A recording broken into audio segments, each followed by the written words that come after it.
Bienvenue dans cette nouvelle édition du QG Weekend. Au sommaire de l'actualité, les manifestations meurtrières du début de ce mois de juin, au terme desquelles le pays a enregistré 16 morts, mais aussi les critiques visant le gouvernement, des sujets au cœur de la conférence de presse du Premier ministre sénégalais Amadou Ba qui promet la transparence.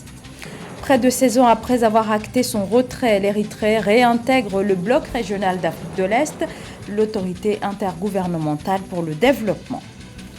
Entre 20 et 65% du PIB, le secteur informel, une composante essentielle de la plupart des économies. L'Afrique subsaharienne est l'une des régions où l'économie informelle pèse le plus. Illustration à suivre dans ce journal avec le cas de la Côte d'Ivoire où les pertes fiscales sont considérables. Mais alors que la guerre redouble d'intensité en Ukraine, une délégation diplomatique africaine s'est rendue ce vendredi à Kiev, délégation composée de 4 chefs d'État africains, le président comorien Azali Assoumani, également président en exercice de l'Union africaine, mais aussi les chefs d'État du Sénégal, Macky Sall, de l'Afrique du Sud, Cyril Ramaphosa et de la Zambie, Hakainde Hichilema. Hier matin, ils ont assisté à une cérémonie d'hommage aux victimes à Boutcha.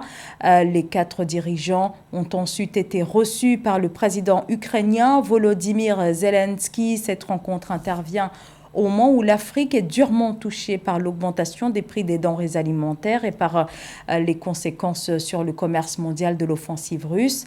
Mais pour l'heure, rien n'a filtré du contenu de leurs échanges ni des propositions de négociation de la délégation africaine qui doit rencontrer ce samedi à Saint-Pétersbourg le président russe Vladimir Poutine. Au Sénégal, le Premier ministre Amadou Ba était face à la presse ce jeudi. Le chef du gouvernement est revenu sur les émeutes meurtrières qui ont éclaté entre les 1er et 3 juin suite à la condamnation à 2 ans de prison ferme de l'opposant Ousmane Sonko. Mais alors que le Haut Commissariat des Nations Unies aux droits de l'homme a exprimé sa préoccupation sur la gestion de cette crise par les forces de défense et de sécurité et que l'opposition sénégalaise s'indigne également, le chef du gouvernement s'est lancé ce 15 juin dans une séance d'explication à l'heure où le pouvoir en place est plus que jamais critiqué. Chekomar Kamara.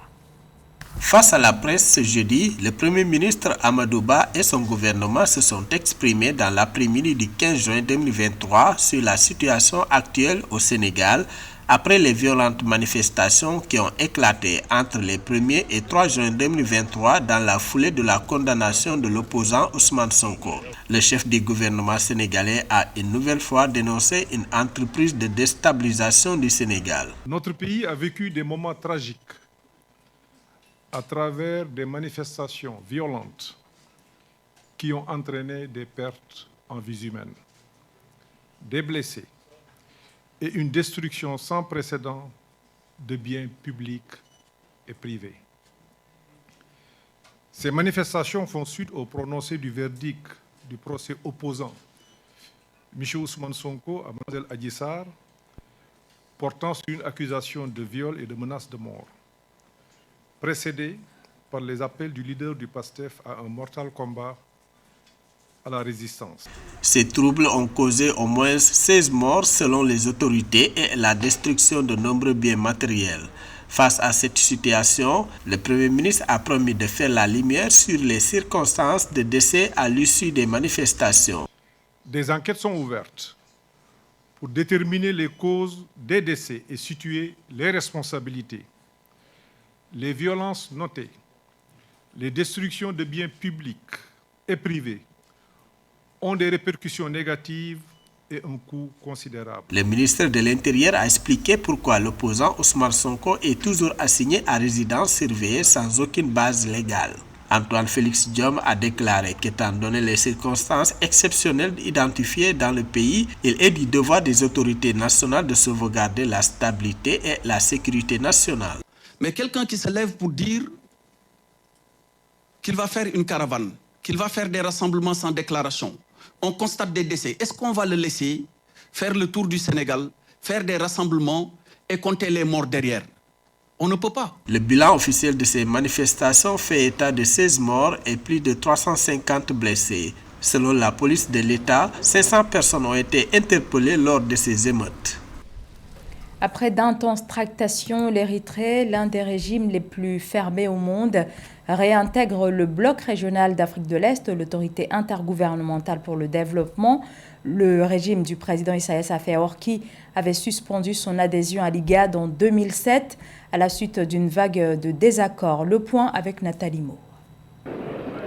En réintégrant l'autorité intergouvernementale pour le développement IGAD, l'Érythrée a l'ambition de jouer un rôle de premier plan dans la promotion de la paix et de la sécurité régionale. Après ces années d'absence au sein de l'organisation communautaire, le pays de la Corne de l'Afrique a pris part le 12 juin 2023 à la 14e réunion ordinaire de l'autorité intergouvernementale pour le développement à Djibouti. À ces assises, le ministre érythréen de l'information Yéman Meskel a réaffirmé le soutien de son pays au calendrier de résolution de la crise politique au Soudan adopté par l'IGAD. L'Érythrée croit que l'accent est mis sur le développement, un rôle de premier plan dans la promotion de la paix et de la sécurité régionale, une approche régionale synergique des relations extérieures, un autofinancement efficace et la fidélité à ces règles sont des ingrédients essentiels pour la force et le succès de l'IGAD. Le retour de l'Érythrée au sein de l'Organisation commerciale et de sécurité d'Afrique de l'Est marque un nouveau pas dans le sens de l'intégration sous-régionale et de l'ouverture politique. Le pays dirigé par le président Isaias Afwerki milite également pour la modernisation et la revitalisation de l'IGAD, des réformes qui ont été prises en compte lors de la 14e réunion ordinaire du bloc communautaire. Le sommet arrive à un moment de grande opportunité et de développement positif dans notre région. Cette session nous permettra de jeter un regard rétrospectif et de nous mettre d'accord sur la voie à suivre à l'avenir. En 2007, l'Érythrée suspendait son adhésion à l'IGAD après une série de désaccords, la désignation du Kenya comme médiateur dans un conflit frontalier avec l'Éthiopie notamment. Le 9 février 2023, ce différend oublié, le président Afwerki, pendant sa visite officielle à Nairobi, a pris l'engagement de contribuer au renforcement des capacités institutionnelles de l'IGAD. Suspension au Nigeria du chef de la commission des crimes économiques et financiers, Abdulrashid Bawa, sur décision du président de la République Bola Tinubu. Abdulrashid Tawa est visé pour une enquête pour abus de pouvoir. Cette suspension est destinée à permettre une enquête appropriée sur sa conduite pendant son mandat, précise un communiqué officiel du gouvernement. Cette décision intervient une semaine après le limogeage du gouverneur de la Banque centrale, Godwin Emefiele, là aussi pour abus de pouvoir. Le secteur informel dans les économies africaines, sa contribution au PIB s'échelonne entre 25 et 65%. L'Afrique subsaharienne est ainsi l'une des régions au monde où l'économie informelle pèse le plus. Le poids réel de cette économie est important dans un pays comme la Côte d'Ivoire où ce secteur représente 40% du produit intérieur brut, un secteur entier qui, par son caractère informel, échappe au régime fiscal. Esther Conan. En Côte d'Ivoire, comme dans plusieurs pays africains, le secteur informel va grandissant et se nourrit de petits métiers issus de la restauration, des services de vente et d'autres activités productrices de biens qui échappent aux services de régulation publique fiscale. Selon les données officielles de l'État, le secteur informel contribue à hauteur de 40% du PIB annuel et engendre près de 80% d'emplois.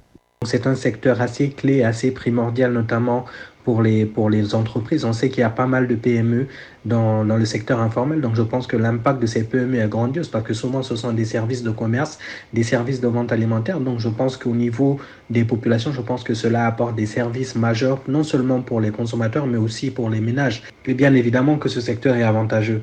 Et en même temps aussi, je pense que les suggestions, c'est surtout la transition entre une économie informelle et une économie formelle.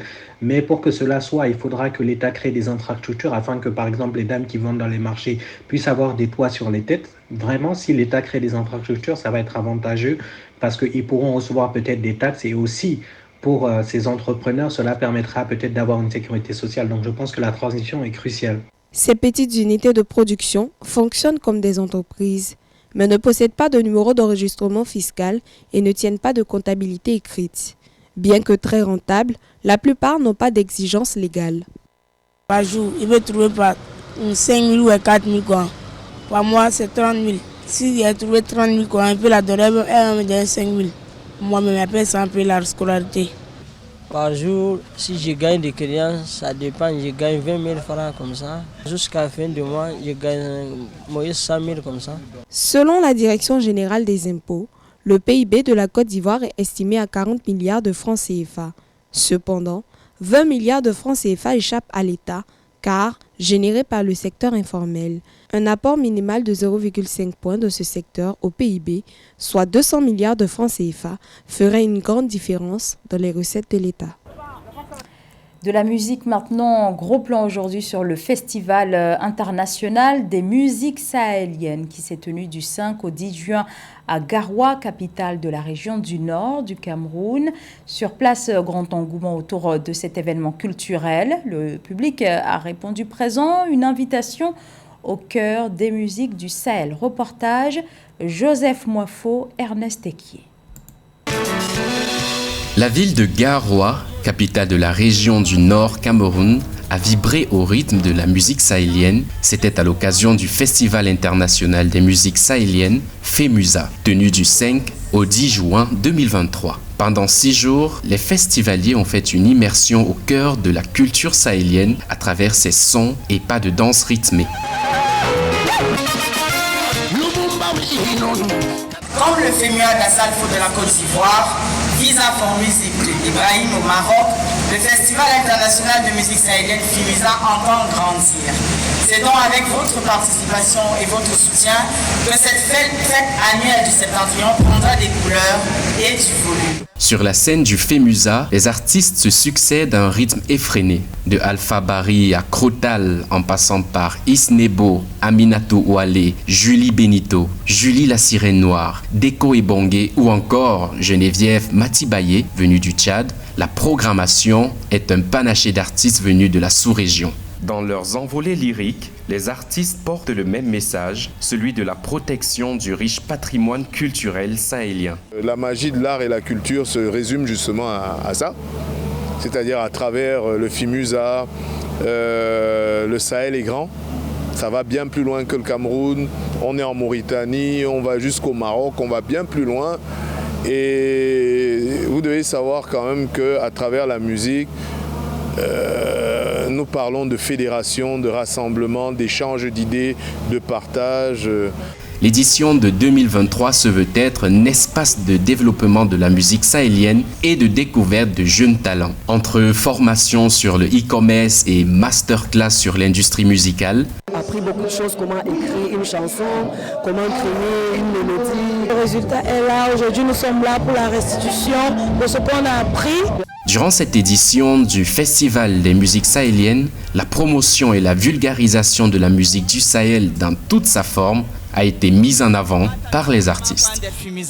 Le Rugby Afrique, anciennement Confédération africaine de rugby, son actuel président, le Ghanéen Herbert Mensah, ambitionne de développer davantage le rugby sur le sol africain. C'est l'un des chantiers prioritaires.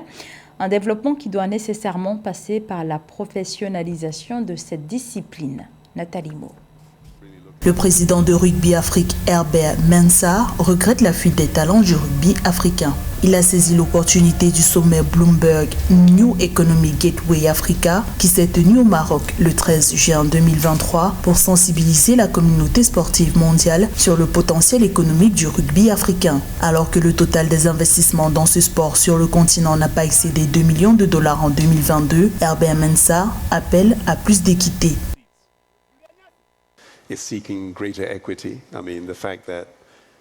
Nous recherchons plus d'équité.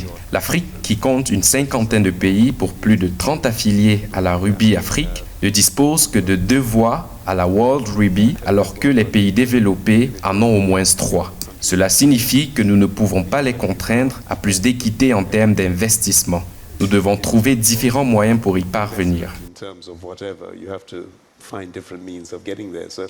Pour Herbert Mensah, le sport business africain a autant de débouchés que partout ailleurs dans le monde. Élu en mars 2023, le président de Rugby Afrique consacre son premier mandat à la tête de l'instance sportive africaine à la professionnalisation du rugby sur le continent. En arrivant au pouvoir, nous avons voulu avant tout opérer une révision constitutionnelle complète pour nous permettre d'aller de l'avant en questionnant nos propres systèmes de gouvernance interne. Nous comptons également diviser l'Afrique en 4 zones, Est, Ouest, Nord et Sud. Le rugby africain est une grande entreprise, a déclaré Herbert Mensah. Entrepreneur sportif et figure emblématique de l'administration du sport depuis 1999, le dirigeant de Rugby Afrique a pour objectif d'augmenter la présence de l'Afrique dans les compétitions internationales, source de revenus substantiels nécessaires au rayonnement de ces disciplines sportives. C'était le journal de la rédaction. Merci de votre fidélité. L'information continue sur Africa 24.